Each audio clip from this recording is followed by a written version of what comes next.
presentator 1. Saya Zahra Binofifah Nur Ahyar, NPM 54 sebagai presentator kedua. Saya Lydia Wayu Pratiwi dengan NPM 40 sebagai presentator ketiga. Saya Miftah Rohma dengan NPM 52 presentator keempat. Saya Dwi Eva Fitriana, NPM 30 sebagai presentator kelima. Dan saya Nur Aziza, NPM 36 sebagai presentator keenam. Yang pertama ada pengertian hormon. Hormon pertumbuhan yaitu suatu senyawa yang disintesis pada bagian tubuh tertentu dan dapat ditransfer melalui sistem aliran darah ke bagian tubuh yang lain untuk mengatur respon fisiologis di tempat itu. Hormon tumbuhan adalah senyawa organik yang disintesis di salah satu bagian tumbuhan dan dipindahkan ke bagian lain, dan pada konsentrasi yang sangat rendah dapat menimbulkan suatu respon fisiologis. Jenis hormon pertumbuhan ada 6. Yang pertama ada auxin, yang kedua ada gibberellin, yang ketiga sitokinin, yang keempat etilen, yang kelima asam traumalin, dan yang keenam ada kalin. Yang pertama ada auxin. Auxin juga berperan dalam mengatur proses pemanjangan, perkembangan daun, dan penghambatan daun. Hormon ini sangat penting dalam regulasi pertumbuhan dan perkembangan tumbuhan.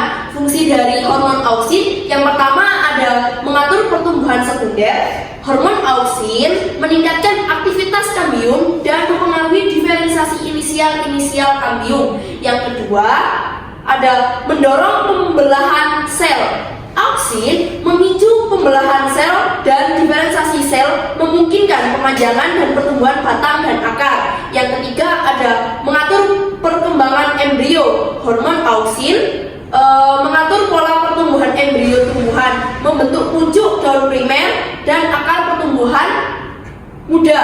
Yang keempat ada mengatur pembentukan akar. Auxin mempengaruhi pembentukan akar dari stek dan menghambat cabang lateral. Selanjutnya adalah hormon gibberellin.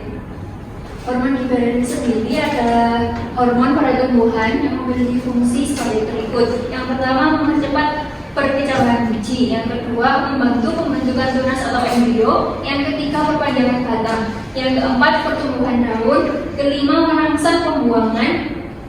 Yang keenam, perkembangan buah. Yang ketujuh, pemanjangan batang. Kedelapan, pertumbuhan daun. Kesembilan, merangsang pembuangan.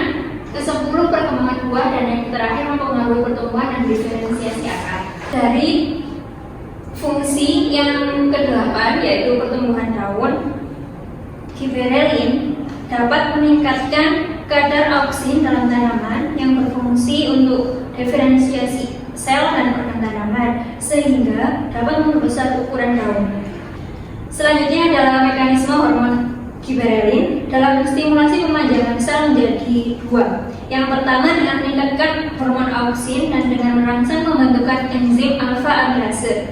Hormon gibberellin dapat menstimulasi terbentuknya enzim alfa amilase yang berfungsi dalam hidrolisis amilum, yang menyebabkan kadar glukosa dalam sel naik dan air yang masuk ke dalam sel menjadi lebih tinggi sehingga sel menjadi panjang. Hormon gibberellin mampu memacu pembentukan enzim pelunak dinding yang akan membebaskan prekursor auxin atau asam amino jenis triptopan sehingga kadar auxin meningkat. Hormon auxin akan mendorong pertambahan panjang batang sebab hormon tersebut mampu menginduksi pemanjangan sel pada bagian batang, sehingga dapat disimpulkan bahwa hormon gibberellin dan hormon auxin saling berkesinambungan.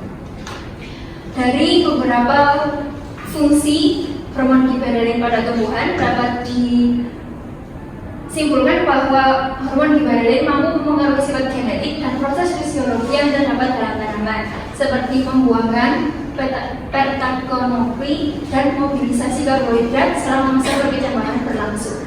Selanjutnya adalah hormon sitokinin.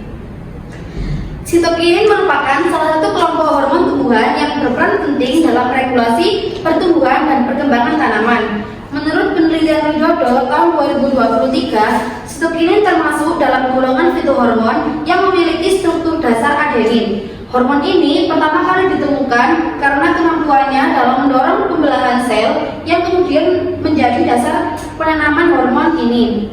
Hormon sitokinin dalam tumbuhan berfungsi sebagai berikut. Yang pertama adalah pembelahan diferensiasi sel.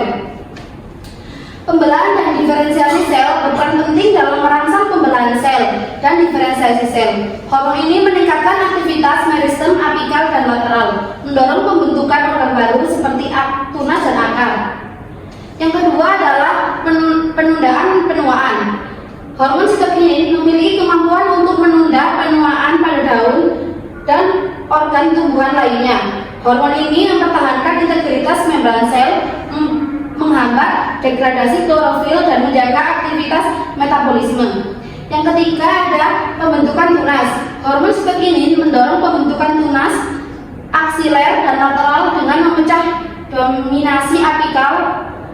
Yang keempat ada pemecahan dormansi biji. Hormon ini berperan dalam memecah dormansi biji dengan merangsang sistem enzim-enzim yang diperlukan untuk perkecambahan penelitian. Yang kelima ada peningkatan fotosintesis. Hormon sitokinin meningkatkan pembentukan klorofil dan aktivitas fotosintesis. Selanjutnya, saya presentator keempat akan menjelaskan tentang hormon etilen. Hormon etilen adalah senyawa hasil dari reaksi pembakaran tidak sempurna dari senyawa yang memiliki banyak ikatan karbon seperti minyak bumi, gas alam maupun batu bara. Tanaman yang terkena gas hasil pembakaran atau diperkirakan adalah etilen akan menunjukkan gejala berupa daun yang gugur, daun mengeriting, tajuk bunga kehilangan warna, batang membengkak, serta penghambatan dalam elongasi dan pertumbuhan akar.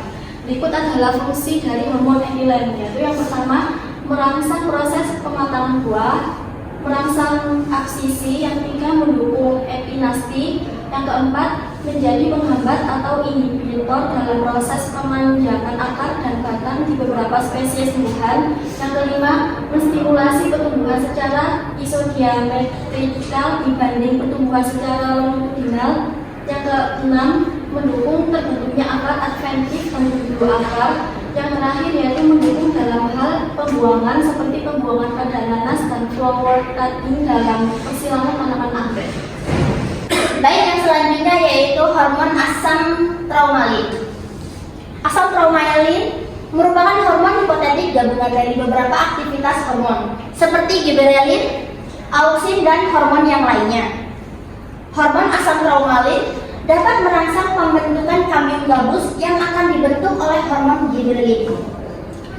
Selanjutnya, dengan bantuan hormon sitokinin, kambium gabus akan dibentuk menjadi sel-sel baru yang akan membentuk jaringan penutup luka yang disebut dengan kalus. Asam traumalin sebagai hormon luka atau kambium luka sejenis dengan hormon yang berbentuk cair namun dalam kondisi normal. Asam traumalin berbentuk padat kristal dan tidak mudah larut dalam air. Pada umumnya, tanaman yang kekurangan asam traumalin akan sulit untuk beregenerasi. Apabila tumbuhan mengalami luka atau perlukaan karena adanya gangguan fisik, maka akan segera terbentuk kambium gabus. Pembentukan kambium gabus terjadi karena adanya pengaruh hormon asam traumalin. Asam traumalin ini dapat ditemukan pada dinding sel tumbuhan.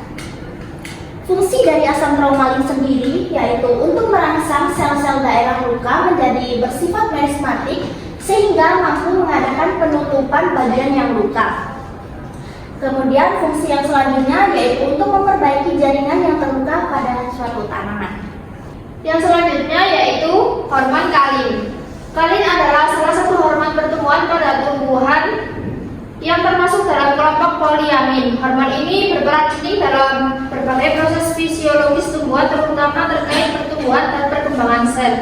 Yang selanjutnya yaitu fungsi utama dari kalin.